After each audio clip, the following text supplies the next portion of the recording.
అందరికీ నమస్కారం అండి. మన ఛానల్‌లో కొంతమంది అన్న విజయ్ మర్చెంట్ ట్రోఫీ ఆడాలనుకుంటున్నాం. మరి దానికి గల ప్రాసెస్ ఏందన్నా అని చెప్పేసి కొంతమంది అడుగుతున్నారు.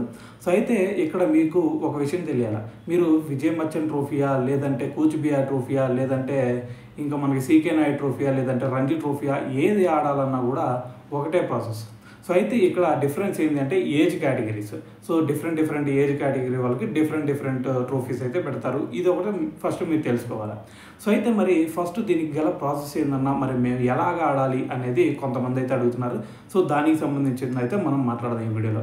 అయితే ఫస్ట్ మనకొచ్చేసరికి చాలామంది ఆంధ్ర వాళ్ళే ఉన్నారు కాబట్టి, సో, అయితే ఆంధ్ర ప్రాసెస్ అయితే ఫస్ట్ చెప్తాం. అయితే ఫస్ట్ మీకు డిస్ట్రిక్ట్ సెలక్షన్స్ అయితే మీకు జరుగుతూ ఉంటాయి. ఆల్రెడీ మన ఛానల్‌లో కూడా చాలా సార్లు అప్లోడ్ చేసాం. డిస్ట్రిక్ట్ సెలక్షన్స్ ఎప్పుడు జరుగుతున్నాయి, ఎక్కడ జరుగుతున్నాయి అనేది కూడా మన ఛానల్‌లో అప్లోడ్ చేస్తూ ఉన్నాం. సో, మీరు మీ ఇంటి దగ్గర ప్రాక్టీస్ చేసుకున్నా సరే, మన ఛానల్‌లో చూసి డిస్ట్రిక్ట్ మ్యాచెస్‌కి డైరెక్ట్‌గా వెళ్ళి డిస్ట్రిక్ట్ సెలక్షన్స్‌కి మీరు డైరెక్ట్‌గా వెళ్ళి ఆ డిస్ట్రిక్ట్ సెలక్షన్స్‌లో మీరు పర్ఫామ్ చేస్తే అక్కడ నుంచి ప్రాబుల్స్ టీమ్ తీస్తారు. అది 2 టీమ్స్ అవ్వచ్చు, 4 టీమ్స్ అవ్వచ్చు. అక్కడికి వచ్చే టాలెంటెడ్ ప్లేయర్స్‌ని బట్టి ఉండిద్ది. అంటే మ్యాక్సిమం అండర్ 14 వాళ్ళకైతే ఒక 4 టీములు తెస్తారు. అండర్ 16 వాళ్ళకి కూడా ఒక 4 టీములు అయితే తెస్తారు. ఎందుకంటే అక్కడ హ్యూజ్ క్రౌడ్ వస్తారు కాబట్టి, చాలామంది టాలెంటెడ్ ప్లేయర్స్ ఉంటారు కాబట్టి, సో, కొంత ఎక్కువ మందిని తీసుకునే ఛాన్స్ ఉంటుంది ఈ ప్రాబుల్స్ టీమ్‌కి. అంటే ఒక 4 టీములు అయితే చేయొచ్చు. సో, దీని తర్వాత అండర్ 16 అయినా, అండర్ 14 అయినా ఇక అంతే ఉండిద్ది అనుకోండి. సో, అయితే దాని తర్వాత వచ్చేసరికి ఈ డిస్ట్రిక్ట్ ప్రాబుల్స్ మ్యాచెస్ అయిపోయిన తర్వాత మీరు డిస్ట్రిక్ట్ టీమ్‌కి ఆడాల్సి ఉండిద్ది. సో, ఈ ప్రాబుల్స్ మ్యాచెస్‌లో 4 టీంలో ఎవరైతే మంచి పర్ఫార్మెన్స్ చూపిస్తారో, సో, వాళ్ళనే డిస్ట్రిక్ట్ టీమ్‌కి అయితే తీసుకోవడం జరిగిద్ది. సో, ఈ డిస్ట్రిక్ట్ టీమ్‌లో మీరు చేయాల్సింది ఏంటంటే, వేరే డిస్ట్రిక్ట్ వాళ్ళు ఉంటారు కదా. సో, సపోజ్ మీరు ప్రకాశం అవ్వచ్చు, లేదంటే ఇంకా నెల్లూరు అవ్వచ్చు, చిత్తూరు అవ్వచ్చు, ఏ డిస్ట్రిక్ట్ అయినా అవ్వచ్చు. సో, మీరు వేరే డిస్ట్రిక్ట్‌తో మ్యాచెస్ ఆడుతూ ఉంటారనమాట. సో, వేరే డిస్ట్రిక్ట్‌తో మ్యాచెస్ ఆడినప్పుడు మీరు అక్కడ గనక మంచి పర్ఫార్మెన్స్ ఇస్తే మిమ్మల్ని జోన్స్‌కి అయితే సెలెక్ట్ చేస్తారు. సో, ఈ జోన్స్‌లో ఏమైద్ది అంటే, జోన్స్ అని ఎందుకు అంటున్నాం అంటే, ఇక్కడ మనకి ఆంధ్రాలో చూసుకున్నట్టయితే మొత్తం 3 జోన్స్ వరకు ఉన్నాయి. సో, ఈ జోన్స్‌లో అంటే ఈ జోనల్ మ్యాచెస్ అయితే జరుగుతాయి అన్నమాట. సో, ఈ జోనల్ మ్యాచెస్‌లో మిమ్మల్ని అయితే సెలెక్ట్ చేయడం జరిగింది. సో, ఈ జోనల్ మ్యాచెస్‌లో వచ్చేసరికి ఇంటర్ జోనల్ మ్యాచెస్ జరుగుతాయి. ఆ ఇంటర్ జోనల్ మ్యాచెస్‌లో బట్టి మిమ్మల్ని స్టేట్ టీమ్‌కి అయితే తీసుకోవడం జరిగిద్దనమాట. సో, మరి ఆ స్టేట్ టీమ్‌లో భాగమే ఈ విజయ్ బచ్చన్ ట్రోఫీ కూడా.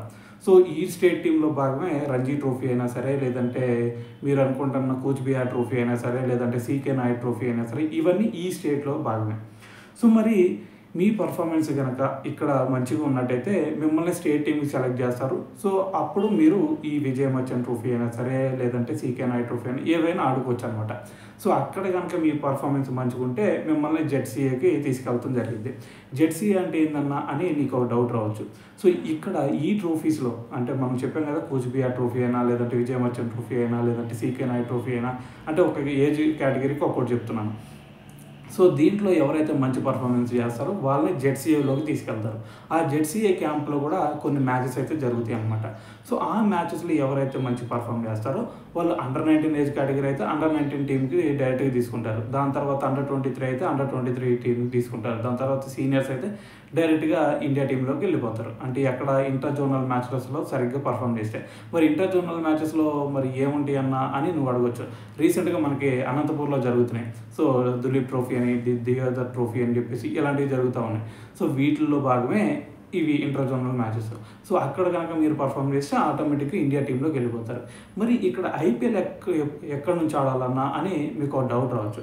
సో, మీరు చెప్పారు కదా, స్టేట్ టీమ్‌కి సెలెక్ట్ అయిన తర్వాత ఈ విజయ్ మర్చెంట్ ట్రోఫీ కానీ, ఇంకా వేరే ఏదైనా సరే ఇవి ఆడిన తర్వాత మీరు డైరెక్ట్‌గా అప్లై చేసుకోవచ్చు ఐపీఎల్‌కి. అంటే బీసీఏకి అప్లై చేసుకోవచ్చు. సో, అప్లై చేసుకున్న తర్వాత మిమ్మల్ని షార్ట్ లిస్ట్ చేసి వాళ్ళు ఆక్షన్‌లోకి అయితే మిమ్మల్ని తీసుకుంటారు. ఆ ఆక్షన్‌లో ఎవరన్నా పిక్ చేసుకుంటే ఐపీఎల్‌కి ఆడతారు. అక్కడ నుంచి డైరెక్ట్‌గా మీరైతే వెళ్ళిపోవచ్చు. డైరెక్ట్‌గా ఇండియా టీమ్‌కి వెళ్ళేవాళ్ళు ఉంటారు. లేదంటే ఈ జోనల్ మ్యాచెస్‌కి వెళ్ళేవాళ్ళు కూడా చాలామంది ఉంటారు. సో, ఇదండి ప్రాసెస్. ఇంకా ఏమన్నా ఈ ప్రాసెస్ మీద మీకు ఏమన్నా డౌట్ ఉంటే కామెంట్‌లో అయితే అడగండి.